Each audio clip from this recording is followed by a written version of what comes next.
In this VideoNet interview at IBC 2011, I'm speaking with Marsha Dreesen, Head of YouTube and Display at Benelux for Google. Hello. Hi.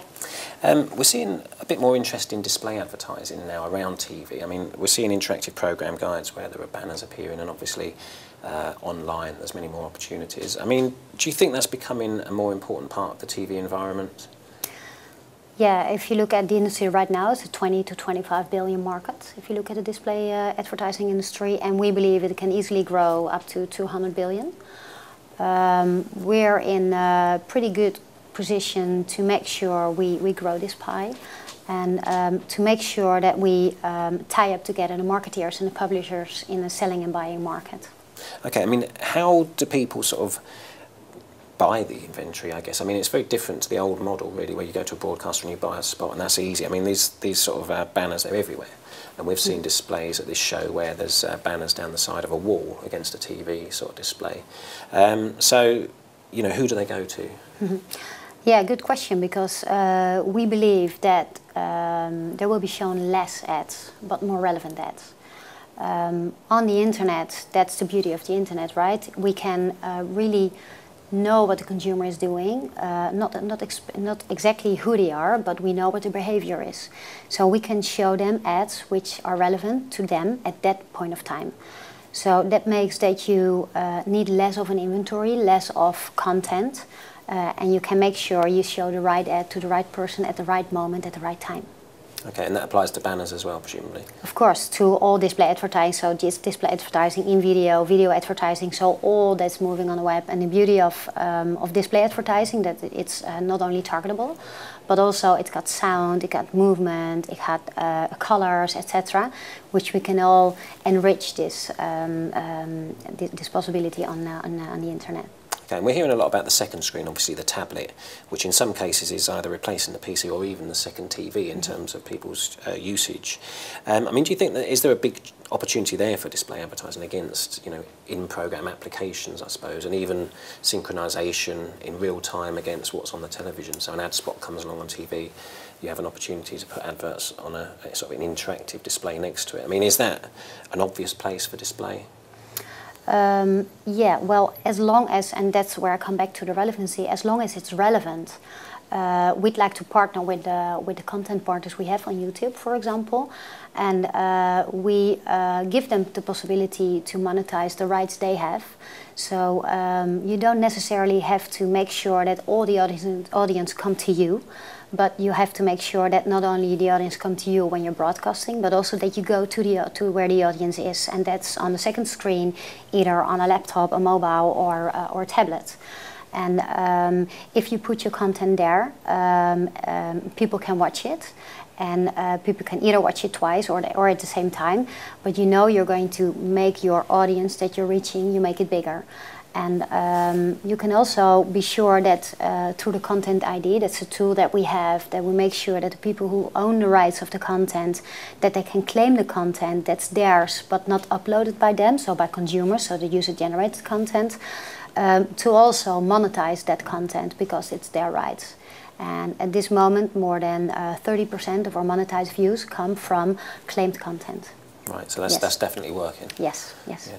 And in terms of sort of in-video advertising, I mean, we know that you offer ad selection now.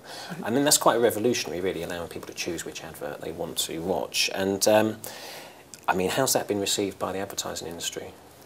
Well, it's kind of different than they're used to do.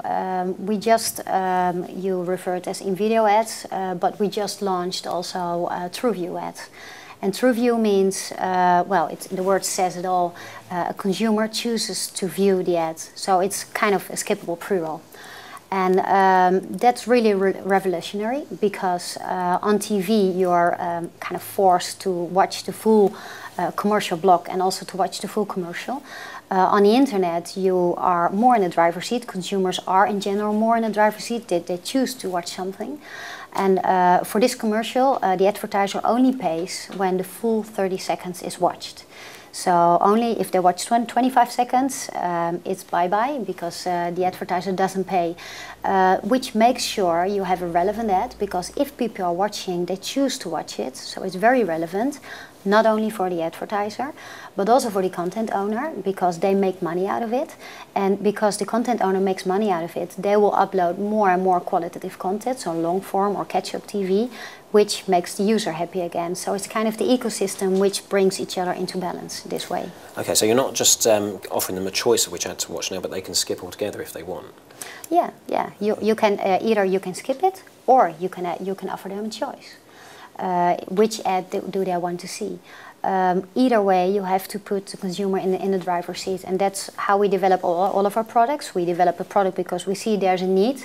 You know, the vision and the mission of Google is to organize the world's information and make it universally accessible and useful. And this is also what we do on YouTube. And whether the information is commercial or is educational or entertaining or political, etc., it's about making it useful, making it relevant for the person who's watching it at that time.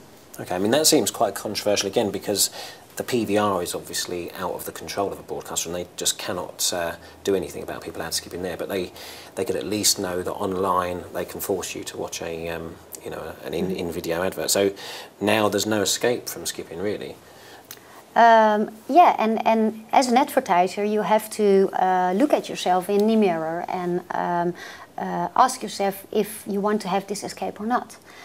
If you're just going for reach, you know, a lot of fast movers tell me, yeah, but I want to have reach, and I'm very scared that if people are going to skip my ad, I can't have the media pressure I need in order to reach my my reach goal.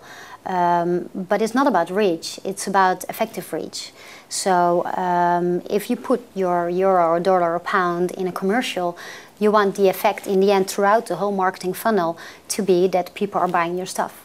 So branding is nothing less than a delayed conversion, but you need to make sure that the effect of your commercial is really hitting the consumer who is watching your commercial at that time. Okay, and regardless of how you advertise to them once people are there, I mean obviously you're getting more people on YouTube now watching long-form content, and therefore the inventory is increasing. Yeah. I mean, what's the driver for broadcasters to now partner with Google and get their content onto YouTube? The added value. The added value not only in money, but also in reaching the consumer, because consumers are more and more owning their own time, controlling what they want to see, at what moment they want to see it, and from what device. If we look at, for example, YouTube, we have 3 billion views a day, and already 200 million views are watched on mobile, on a mobile device. And that's probably outdated already, because the moment we speak, it will go up again. So the consumer is more and more in control where they watch and on which device they watch.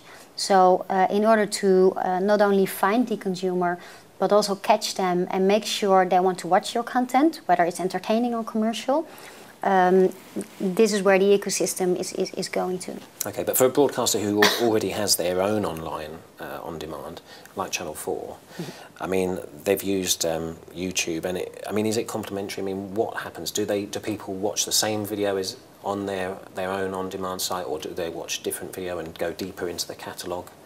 It's really about the difference between having the audience that comes to you, to your broadcast channel, or to your internet site where you put your content on, or, and that's the added value that we bring, also reach the people that do not come to you, but are already at a different place, or maybe even on Facebook. You know, on Facebook there's 150 years of YouTube content watched every day. So they see this content not only on Facebook, people share it. There's more than 400 tweets every minute containing a YouTube link. So people watch where they want. They don't care about the environment, whether it's a website from the broadcaster or it's Facebook or it's YouTube. They don't care. They just want to see that content. Okay, and the broadcasters shouldn't care either then? As long as they are in control of the rights they have, because they put a lot of money in producing the content, which is theirs. So as long as they own the rights and they control where the content is going and what's happening with the content, they're happy with it. And that's the tool that we provide, which we call Content ID. Sure. Okay. All right. Well, that's very interesting. And yes, it is. Thanks for your time. Thank you. You're welcome.